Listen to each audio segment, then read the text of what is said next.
एक टर्म है जो मेरे अकॉर्डिंग आपके एग्जाम में पूछी जा सकती है और वो है central fraud registry. Central fraud registry आपकी जो है ये क्या चीज है, ये आपकी सबसे पहले तो इसकी फुल फॉर्म याद रख लीजिए आप। सेंट्रल फ्रॉड रजिस्ट्री CFR की फुल फॉर्म एग्जाम पॉइंट से इंपॉर्टेंट है।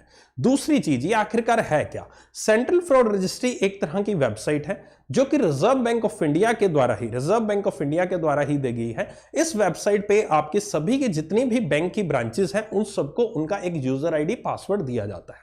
उस यूजर आईडी पासवर्ड को लगाने के बाद वहां पर एक ऑप्शन आता है नेम का, दूसरा ऑप्शन आता है डेट का।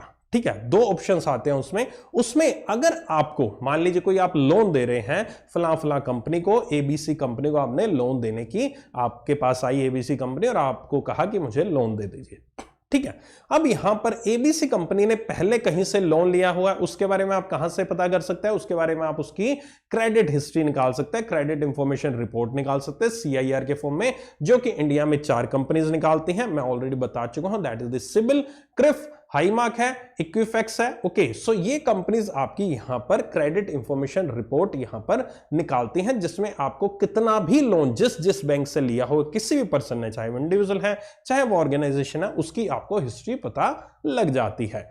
एक और यहां पर major Reserve Bank of India ने दिया है। रिजर्व बैंक ऑफ इंडिया कहता है कि आप इस CFR वेबसाइट पे जाइए, यहां पर उस कंपनी का नाम डालिए, उसके बाद फ्रॉम डेट का एक ऑप्शन आता है, टू डेट, मतलब फ्रॉम कौन सी डेट से लेकर कौन सी डेट तक आपको सर्च करना है उस कंपनी का नाम।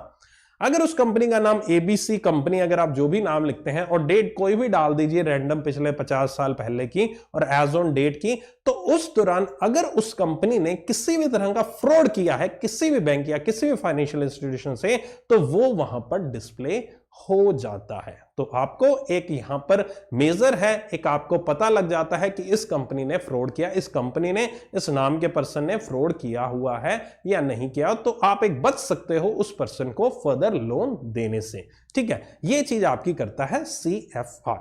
यहां पर CFR आपको खोल के बता देता, लेकिन यहां पर क्या है, जब ब्रांच की आईडी आप डालते हो और पासवर्ड डालते हो, ठीक है, ब्रांच की आईडी डालोगे तो क्या होता है, एक OTP जाता है ब्रांच की मेल पे, और उस OTP को आपको डालना पड़ता है यहां पर उसकी CFR की वेबसाइट पे, तब जाके वो लॉगिन होता है। तो अभी मैं ब्रांच की मेल तो ओपन कर नहीं सकता, तो इसलिए मैं आपको वेबसाइट नहीं दिखा सकता, नहीं तो वेबसाइट पे जाकर मैं वैसे आपको बता देता कि यहां पर कि कैसे हम सर्च करते हैं। ठीक है, so this is the CFR portal of the reserve Bank of India. Here you can see, यहां पर हम ब्रांच की मेल आईडी डालते हैं, पासवर्ड हमें दे रखा होता है सभी को, वो डालते हैं, और जैसे ही आप साइन इन करोगे एक OTP जनरेट होगा जो ब्रांच की मेल आईडी पे जाएगा। उस OTP को आप स्क्रीन पर डालोगे, जो नेक्स्ट स्क्रीन खुलेगी, और उसके बाद यहां पर नेक्स्ट आपकी स्क्रीन खुलती है जिस पर आप सब चीजें यहां पर डाल सकते हो, सिर्फ 2 चीजें, और आपको पता चल जाएगा उस पर्सन ने फ्रॉड किया। अब यहां पर फ्रॉड किसने किया है, ये कैसे रिपोर्ट होता है, ये सभी के सभी बैंक्स रिपोर्टिंग करते हैं, सभी के सभी बैंक्स यहां पर रिपोर्टिंग करते हैं अलग अलग। ठीक है, सो सभी बैंक्स अब रिपोर्टिंग करेंगे। ऑब्वियस है, मेरे पास कोई से पर्सन ने लोन लिया और उस पर्सन ने फ्रॉड कर दिया। फ्रॉड का मतलब हुआ कि उस पर्सन ने जानबूझ के मुझे पैसे नहीं चुका रहा, या फिर मुझसे जिस पर्पस से उसने लोन लिया उस पर्पस से उसने वो काम नहीं किया, उसने और कोई काम कर लिया।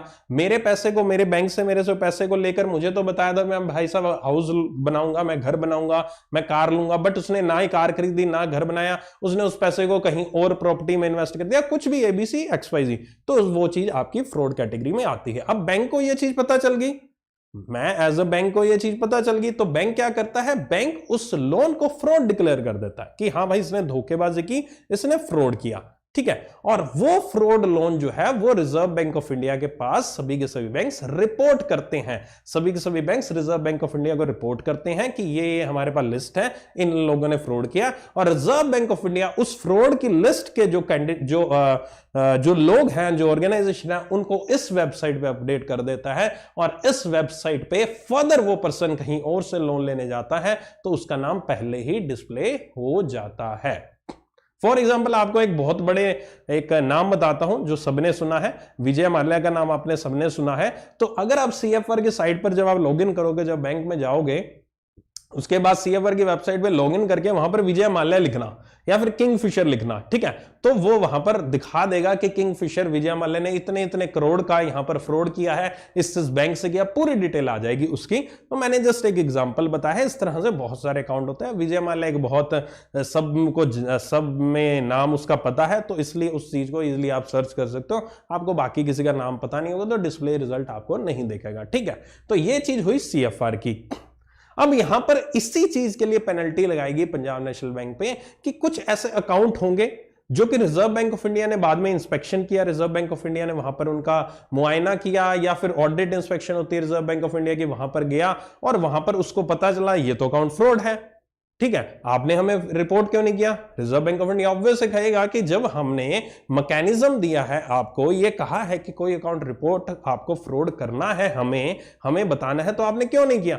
तो यहां पर कुछ ऐसे अकाउंट होंगे पंजाब नेशनल बैंक के जो कि रिजर्व बैंक ऑफ इंडिया के द्वारा यहां पर नहीं, जो कि पीएनबी के द्वारा रिजर्व बैंक ऑफ इंडिया को यहां पर रिपोर्ट नहीं किए गए, और इसी कारण इसी चीज को उन्होंने कहा नॉन कंप्लायंस, और यहां पर उनपे पेनल्टी इंपोज की गई है।